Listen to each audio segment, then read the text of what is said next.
Bon, bonjour à toutes et à tous. Donc, je ne suis définitivement pas Amandine Delamo, sans ambiguïté, que je remplace au pied levé aujourd'hui parce que la pauvre, elle n'a pas pu se rendre parmi vous. Donc, je suis Franck Giquel, je suis le responsable des partenariats de cybermalveillance.gouv.fr, qui est le dispositif national d'assistance aux victimes d'actes de cybermalveillance. Donc, cybermalveillance au sens très large, que ce soit toutes les arnaques qu'on voit sur le net, que ce soit les virus ou lorsqu'il s'agit des jeunes, par exemple les cas de harcèlement qu'on peut voir sur les réseaux sociaux. C'est très très très vaste. Aujourd'hui, on va parler du facteur humain. Le facteur humain, alors très souvent on entend que l'humain c'est le maillon faible du système d'information de l'entreprise, etc.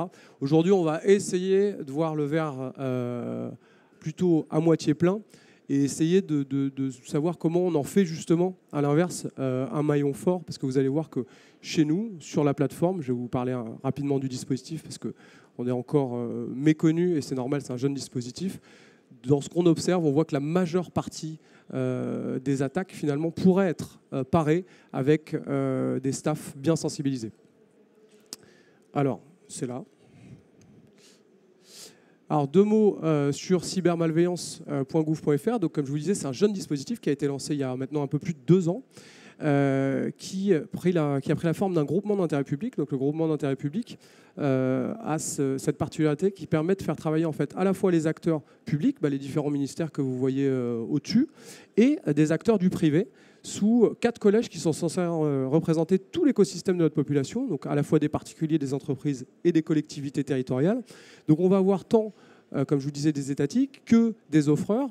On a par exemple HP qui est membre de notre dispositif, c'est eux qui nous permettent d'intervenir aujourd'hui. On a des représentants des utilisateurs comme les associations de consommateurs que vous connaissez, les UFC Que Choisir, INC, etc. Des représentants des victimes ou encore des représentants des prestataires qui sont sur notre plateforme.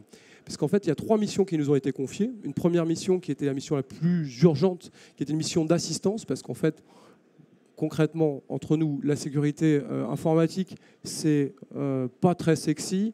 On s'en préoccupe globalement que quand on a été victime. En revanche, quand on est victime, on est bien dedans. Et malheureusement, on se retrouve avec des victimes extrêmement démunies, que ce soit des particuliers, notamment avec tout ce qui est chantage sur les réseaux sociaux, etc., dont je parlais tout à l'heure, ou pour les entreprises, on entend beaucoup parler, vous savez, de ces demandes de rançon, des ransomware, pour déchiffrer vos données. Et on se retrouve avec effectivement des gens très très démunis lorsqu'ils se retrouvent victimes. Donc l'idée, c'était de bâtir un véritable guichet unique en fait, pour toutes les formes de cybermalveillance, au sens très très large. Donc pas de reproduire l'équivalent d'une plateforme qui existe en doublon, mais plutôt d'être capable, dans le cas par exemple d'un fait technique, de mettre en relation la victime avec un prestataire de proximité de sa région. Donc aujourd'hui, il y a 1600 prestataires sur tout le territoire, depuis la toute petite société de service à la personne jusqu'à de la grosse SS2I. Ça, parfois, c'est juste un phénomène du type spam ou autre. Et là, il y a juste besoin d'être bien conseillé. Donc on donne des contenus, je vous en parlerai tout à l'heure, pour adopter les bons réflexes. Et puis, on a également effectivement des faits pour lesquels il y a déjà des plateformes qui ont été créées, par exemple tout ce qui est signalement de contenus illicites, les contenus pédopornographie, les contenus terroristes, etc. Il y a déjà des plateformes qui existent, il y en a beaucoup. Moi, pour ma part, ça fait plus de 10 ans que je suis dans la sécurité des systèmes d'information. Avant, j'étais dans le privé, et en rentrant dans ce dispositif il y a 3 ans, au moment où il a été créé, j'en ai découvert au moins 4 ou 5. Donc, c'est assez compliqué, je trouve, pour les Français de s'y retrouver. Donc du coup, l'idée, c'était vraiment de faire un maillage simple, une seule entrée, et après d'être capable, en quelques questions, d'aider la victime à se diagnostiquer et à avoir les premiers recours. Donc là, pour la petite histoire, la nouvelle plateforme arrive dans 15 jours. Donc la plateforme dont on rêve depuis le début. On travaillait en méthode agile en sortant quelque chose de très très efficace, surtout pour l'aspect assistance. On ne pensait pas être d'aussi gros producteurs de contenu. Vous allez voir qu'on a beaucoup de contenus qui sont disponibles gratuitement et en licence ouverte. Donc là, la belle plateforme arrive dans 15 jours, donc vous pourrez aller voir tout ça. Deuxième mission essentielle, la raison de ma présence aujourd'hui, c'est la prévention et la sensibilisation. J'en dis pas plus parce que ça va être l'objet de toute la presse. Et enfin, l'observation de la menace. Parce que pour combattre efficacement la menace, il faut être capable de la connaître. Très humblement, aujourd'hui, en France, mais c'est valable dans bien d'autres pays, on a du mal à évaluer clairement les faits cyber. Parce que soit on se base sur les études de l'éditeur A, B ou C, ou de l'institut de sondage Y ou Z, vous allez voir que souvent, ce n'est pas forcément concordant. Ou alors, on se base sur les plaintes, mais finalement, c'est quoi? C'est 0,00001% du phénomène, je ne sais pas. Je ne sais pas vous, mais moi, j'ai jamais porté encore plainte pour un spam. Or, c'est un fait. Donc, comment être capable de faire de la statistique de tout ça et surtout de la repartager derrière avec tous les Français pour mieux les sensibiliser, pour qu'on comprenne que c'est un phénomène qui touche tout le monde, objectivement, tout le monde, et pouvoir également, après, derrière, aider à la décision publique. Donc voilà, le contexte, il est assez... voilà, quelques chiffres assez éloquents. Je ne vais pas vous parler du phénomène dans sa globalité, je vais vous parler juste de ce qu'on a observé sur notre plateforme, notre jeune plateforme.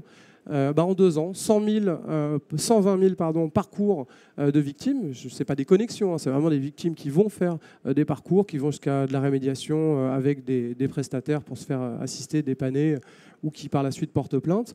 Il y a une véritable inquiétude de fond, notamment chez les professionnels qui voient émerger ces phénomènes et qui sont des victimes directes ou collatérales d'attaques.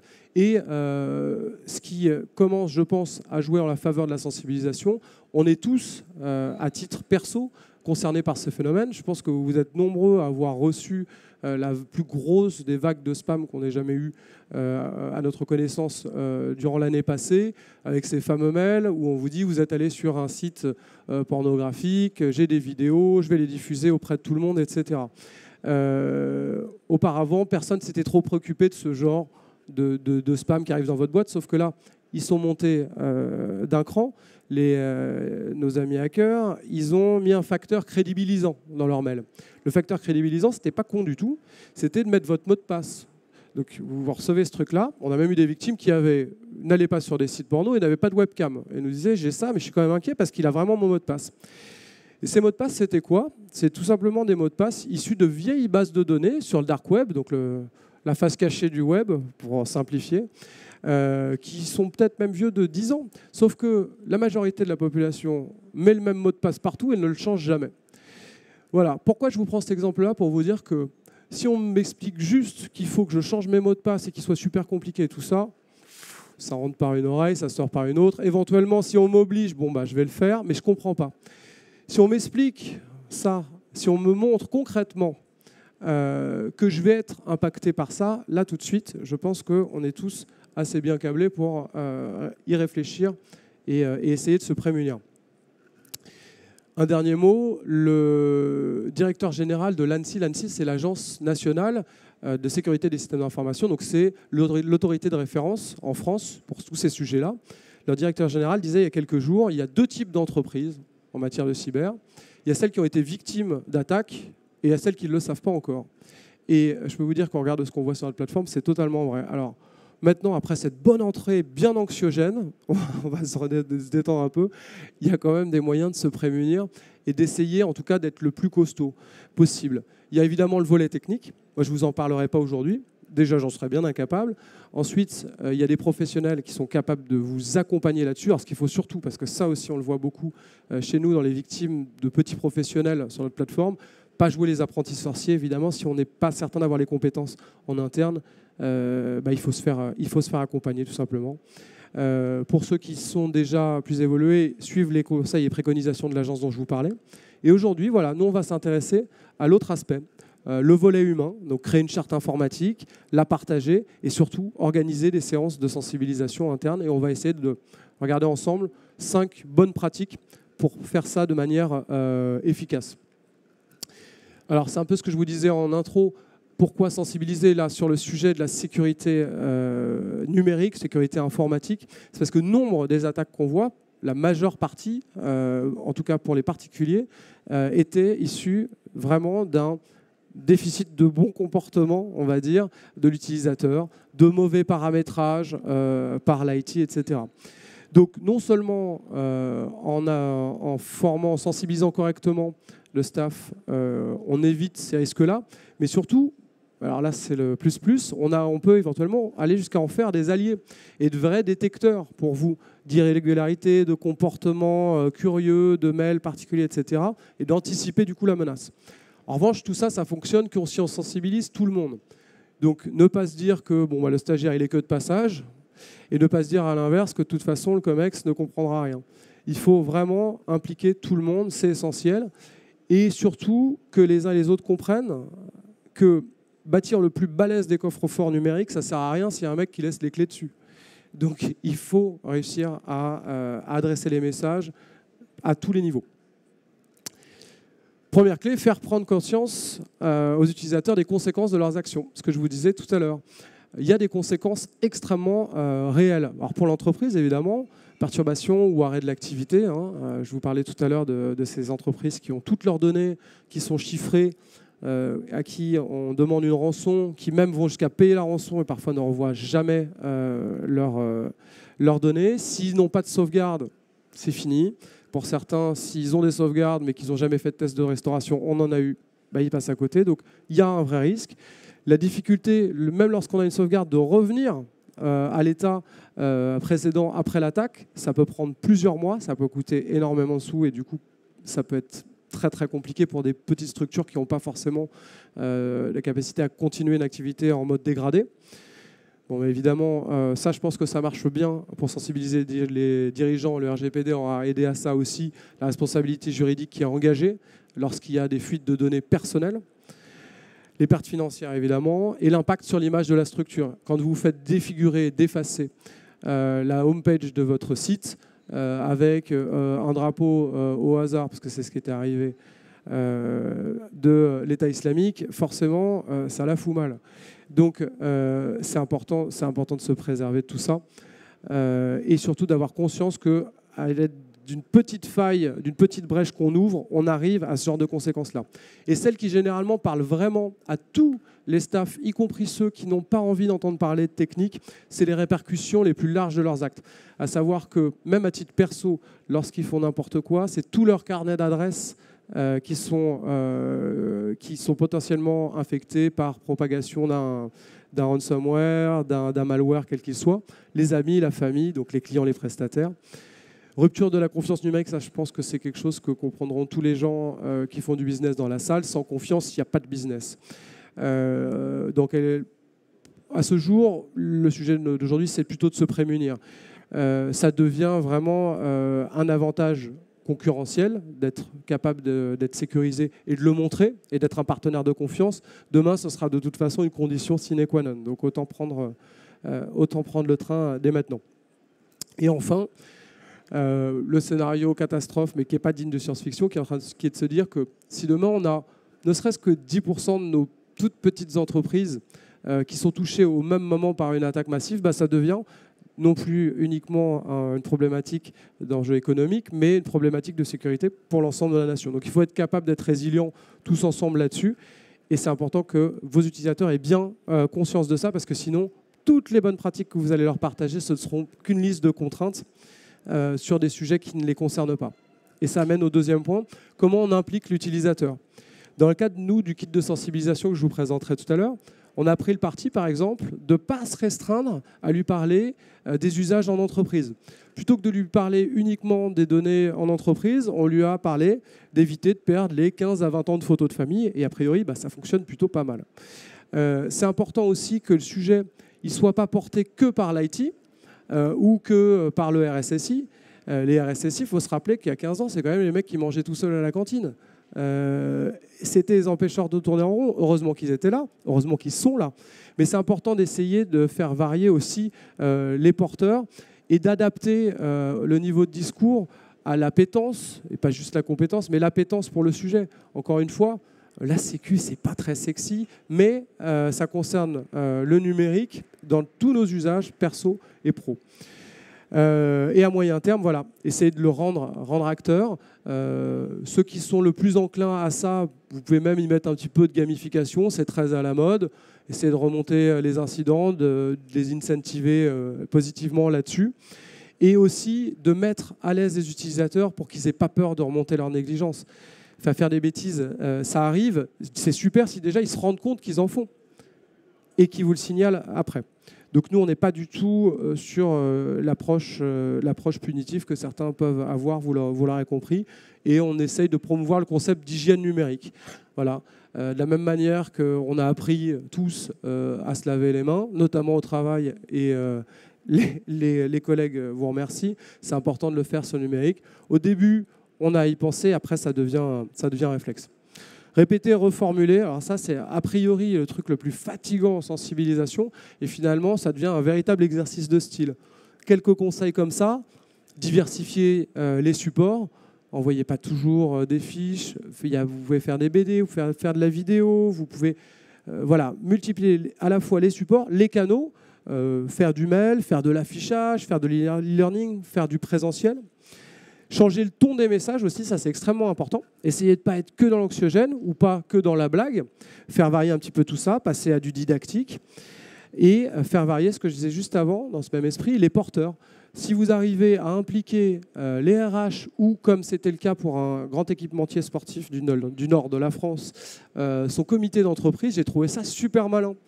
Ils se sont réappropriés complètement les contenus. Ils ont parlé exclusivement des usages personnels, donc le CE était d'accord pour pousser ces messages-là, et ils avaient tout gagné parce qu'en plus, ce mail-là, il sort de l'entreprise, donc il bénéficie à toutes les familles.